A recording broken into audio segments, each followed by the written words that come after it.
off tonight. Guys inside got incredible pressure. Larry O had a great game.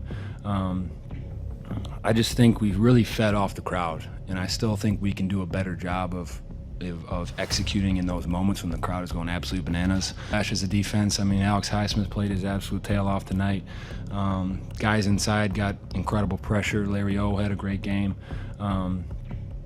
I just think we really fed off the crowd, and I still think we can do a better job of executing in those moments when the crowd is going absolute bananas like they were tonight. You know, we're 3 weeks into the season, and I'm already sick of all the people who are completely sleeping on the Pittsburgh Steelers. And yeah, I get it. Maybe the season started off pretty terribly versus the 49ers, and that was their one shot against a true contender, but they're going to get more. And since then, they've continued to knock off the rust, and they're really starting to hit their stride, winning back-to-back games versus the Browns, who look good, and then the Raiders on primetime as well in their home stadium.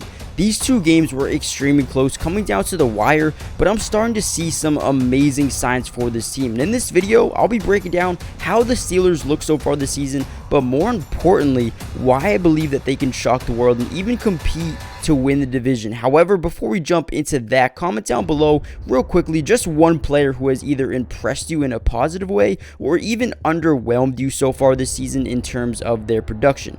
For me, it's easily TJ Watt, and for the second week in a row, the All-Pro pass rusher is continuing to prove why he's the best pass rusher, not only in the AFC, but in the entirety of the NFL. And last week, he was graded out at an 82.6, generating 7 pressures and scoring the game-winning touchdown against Cleveland off a strip sack by Alex Highsmith. And then versus the Raiders, Watt's grade was relatively in the same territory when it probably should have been higher according to PFF, even though he had, 2 more sacks that put him on a pace to break his own single-season record shared with Michael Strahan. He plus had 6 total pressures against quarterback Jimmy Garoppolo in the 23-18 Steelers win in Las Vegas. Now, TJ Watt has been, demoralizing opposing offensive coordinators, and it's showing on the field. You simply cannot stop him.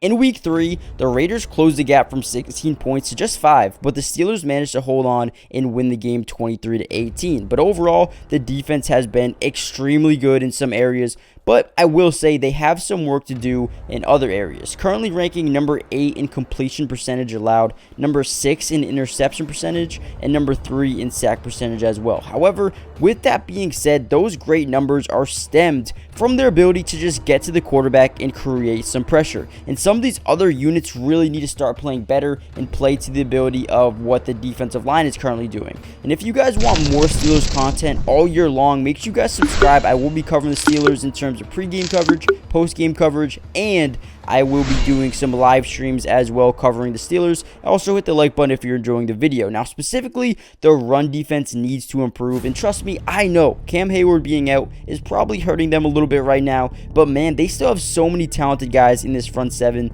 that simply need to step up.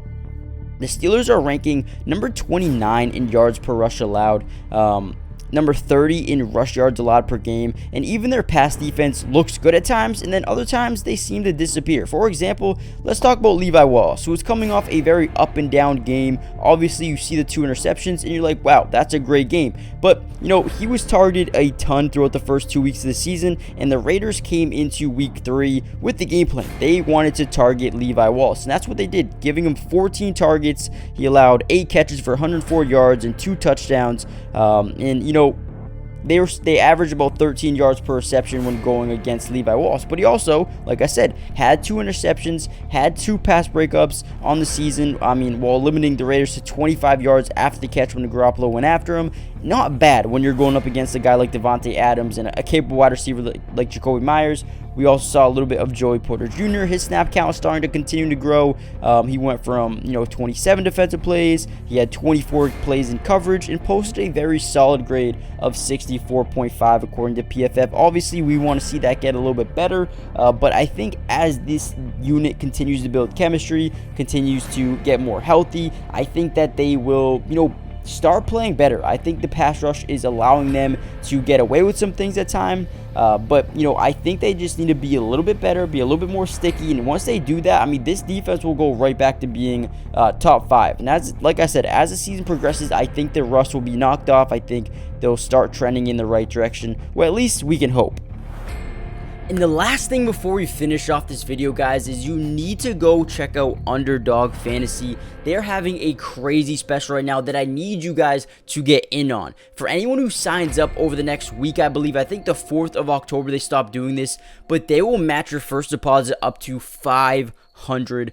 It's usually $100. So if you put in, let's just say $400, they're going to give you $400 free to use. I mean, it is insane. Plus, that's not it. If you sign up using my promo code, which link is in the description and the comment section down below, if you use that code, they'll give you a free square as well. For example, you see these two, lines on my on the video right now. They're going to give you one, like, for example, Trevor Lawrence over half a yard. Easy money. All you gotta do is pick higher over half a yard and then pair it up with someone that's gonna hit. I'm gonna give you my card. I'm gonna go Amari Cooper over 4.5 catches. The Ravens tend to allow so many receptions to wide receivers, and I feel like Amari Cooper is a guy who gets a ton of targets in his offense. 8, 10, 7 catches, 4.5 receptions is easy. I don't know why it's this low. And then Travis Etienne over 68.5 receiving or rushing yards. Listen, I feel like the game script is going to go in favor of Jacksonville. They're in London. Jacksonville is coming off a horrible loss to the Houston Texans. I think they're going to be up this game, and I think they're going to run the football on a very... It's a decent Atlanta run defense, but I think this is going to be an easy hit. Let me know what you guys are going to put in.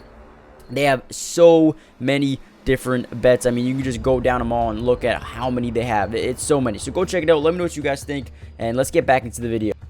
Now, Pittsburgh is 2-1 right now. They struggled offensively throughout its first 2 games, but looked much better against Las Vegas, who doesn't have the best defense in the world. But Pickett completed 16 of 28 of his passes.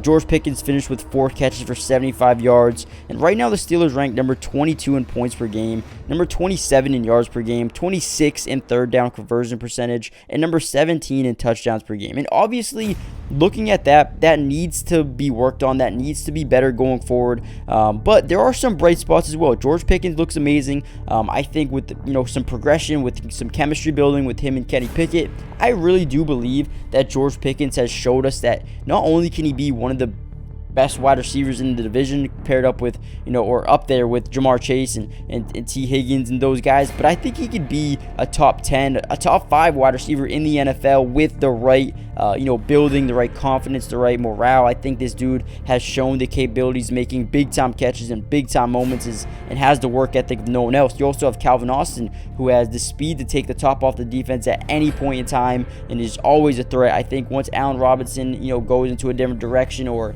they start realizing just how beneficial this offense can be with Calvin Austin on the field, I think he's only going to get better. The speed is just unmatched, simply. Then you have Jaylen Warren, who has been showcasing a little bit more productivity in terms of compared to Najee Harris, but I think that Jaylen Warren, with his speed, his elusiveness, his quickness, his hunger as an undrafted guy, I mean, he wants to win. He wants to win every single rep. And, I think he's just more of a change of pace type of back compared to Najee Harris. And I do think Jaylen Warren is going to start to offer them a lot more productivity over the next few weeks here. And I expect him to really have a great season. Now, comment down below some players that you think the Steelers, or, some players in the Steelers that need to step up, need to get into rhythm over the next few weeks. They take on Houston, which I think they can beat, Baltimore, which should be a tough game, and then the LA Rams, who seem like they're going in a young direction, but obviously a team that's still pretty good overall. The Steelers have some work to do,